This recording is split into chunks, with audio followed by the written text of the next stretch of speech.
At this moment, the man is bored, holding a telescope and observing the surroundings. Suddenly, he spots a woman across the way who is undressing. Just as Jack sees the critical moment, his wife walks over. He becomes annoyed, and after sending his wife away, he quickly takes out the telescope again. But this time, he finds that the woman has vanished, leaving only some clothes behind. Curious, Jack can't help but walk into the woods. Unexpectedly, he sees the woman lying naked not far away. Jack cautiously throws a twig to test the situation, but the woman doesn't move at all. He musters his courage and approaches her, but just as his mind starts to wander with various thoughts, his arm is suddenly stabbed hard. Jack screams in pain, clutching his arm, rolling and crawling to escape. He pants heavily and hides behind a big tree, trying to calm himself. He then pulls out the telescope again and cautiously observes the surroundings. What first catches Jack's eyes is a pair of bloody scissors. As the lens slowly shifts, a man with his face wrapped in pink bandages suddenly appears. Frightened again, Jack runs away in panic. In his panic, he accidentally climbs over a fence and ends up on the other side of the woods. There, he discovers an empty house. To avoid the bandaged man, Jack quickly picks up a rock, smashes the window,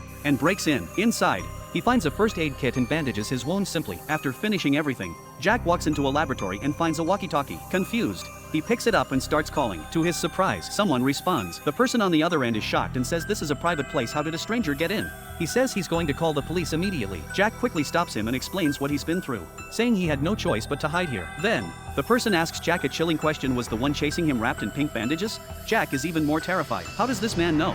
Before he can think more, the voice on the walkie-talkie tells him to go to the lab at the top of the mountain quickly, it's the only safe place. Jack follows the instructions and arrives at the mountain lab, where he meets William, the man from the walkie-talkie. The moment they meet, William tells Jack to hide in a water tank, saying the bandaged man won't find them there. At first, Jack hesitates, because everything that's happened seems strange, but the next second, the bandaged man suddenly appears outside the window.